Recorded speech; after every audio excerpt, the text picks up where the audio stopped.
A warm welcome to all you students of confirmation to this online confirmation class session number 33.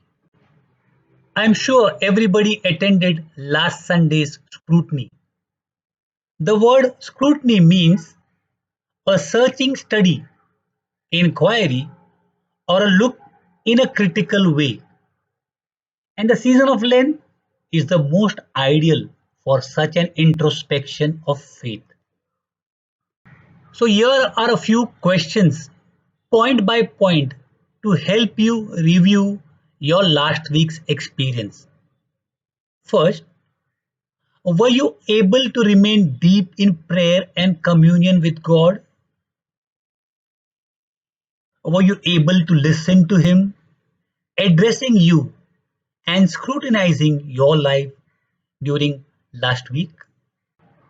Were you able to sense the presence of community support in your scrutiny? Did someone say something to you that you found most inspiring?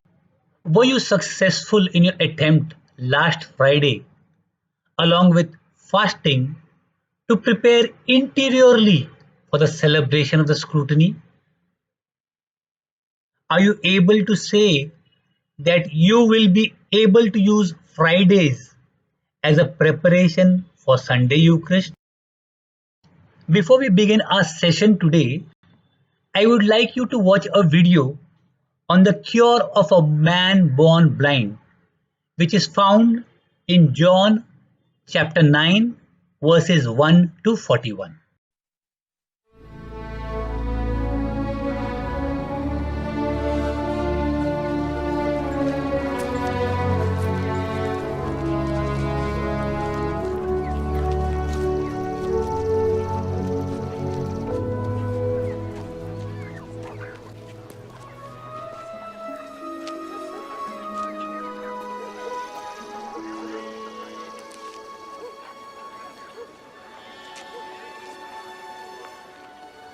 Master, who did sin? This man or his parents said he was born blind. Neither hath this man sinned nor his parents, but that the works of God should be made manifest in him. I must work the works of him that sent me while it is day. The night cometh when no man can work. As long as I am in the world, I am the light of the world.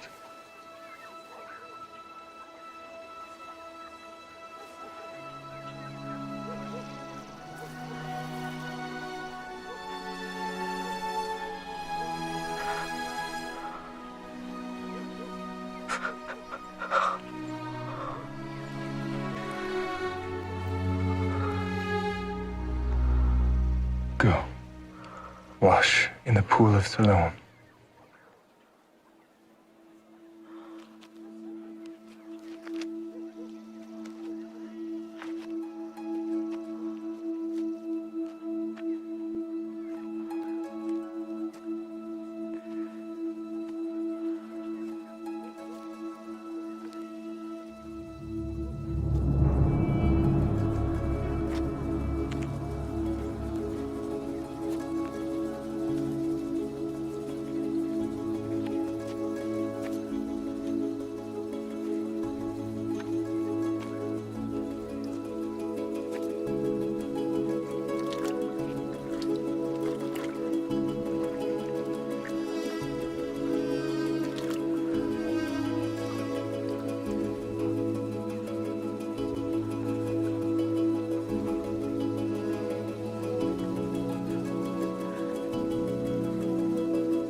this not he that sat and begged?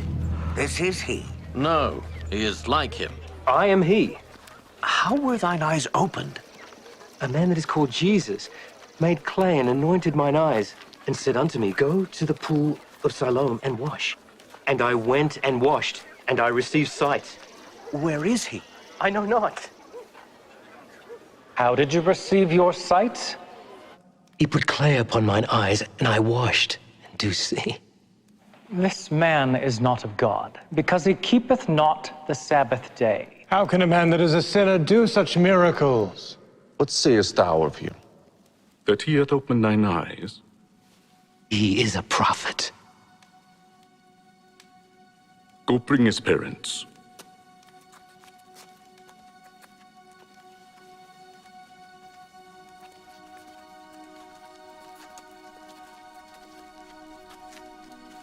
Is this your son, who thou sayest was born blind? How then doth he now see? We know that this is our son, and that he was born blind. But by what means he now seeth, we know not.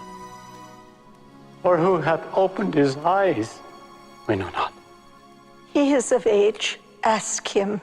He shall speak for himself. Give God the praise. We know that this man Jesus is a sinner. Whether he be a sinner or no, I know not. One thing I know, that whereas I was blind, now I see. What did he to thee? How opened he thine eyes?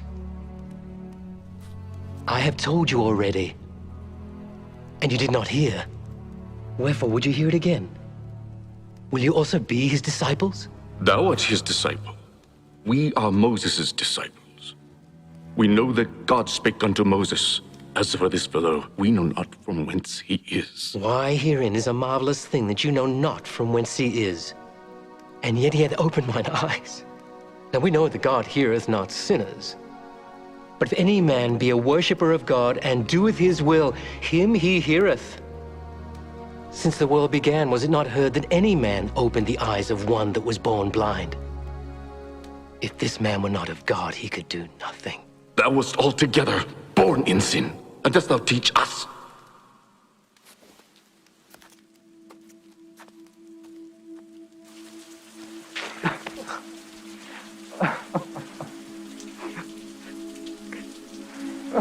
Dost thou believe on the Son of God?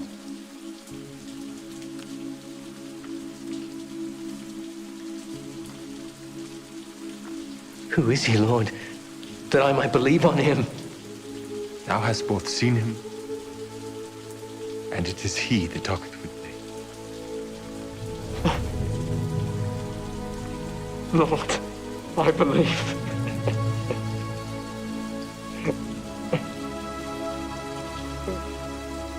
A judgment I am come into this world, that they which see not might see, and that they which see might be made blind. Are we blind also? If ye were blind, ye should have no sin. But now ye say, we see. Therefore your sin remaineth.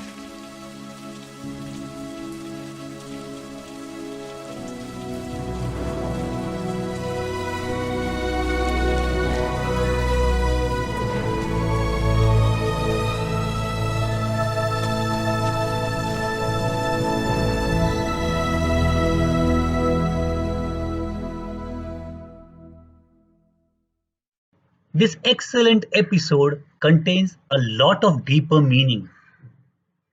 Let us have the searching look and inquiry into this episode. If you saw clearly, there is a contrast between two types of people. People who are blind in spite of physical sight.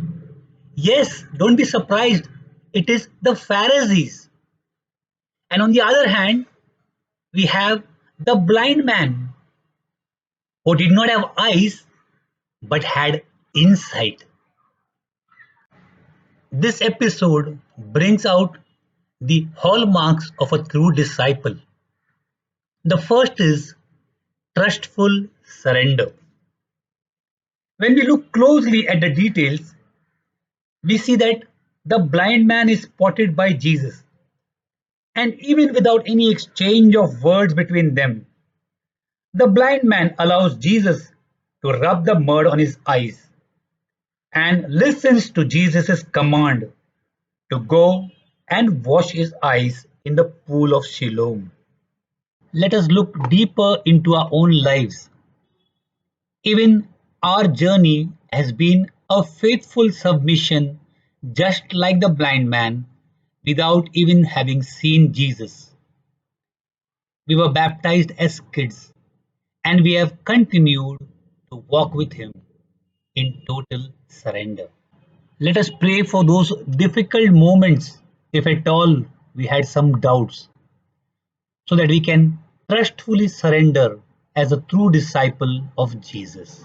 The second hallmark is stand up for his faith. The fledgling faith of the blind man in Jesus, whom he had not even seen, is challenged from two quarters. The Pharisees, who accuse that Jesus is not a holy person because he has broken the Sabbath. But the blind man who now sees that anyone who opens the eyes of a blind man is a holy man, and chooses to consider the person who healed him as a prophet. The blind man is also challenged by the lack of support from his own parents, who are afraid of being thrown out of the synagogue if they show that they believe in Jesus. Let us gaze into our own lives, whether I have been able to stand up for faith just like the blind man in the face of challenges. Especially in difficult times today, when it is time to be counted, will I be ready to stand up? The third hallmark is ready to pay the price for his faith. The Pharisees do not give up easily. They resort to a personal argument. Since the man was born blind, they say he is a sinner before God, and hence desirous of befriending another sinner who broke the Sabbath. The Pharisees question the blind man about the lack of knowledge and understanding, and rebuke him for questioning and arguing with them, clearly giving a proof of their stubbornness to see that a man who has power to heal must be a prophet who has God on his side. The blind man pays dearly for his faith. He is expelled from the synagogue. Discipleship comes with a heavy price tag. Let us pause and gaze into our own lives to check whether I am ready to pay the price. Will I be undeterred even in crisis to prove myself to be a true disciple? Only Jesus can truly lead the blind man to the climax of the journey of discipleship.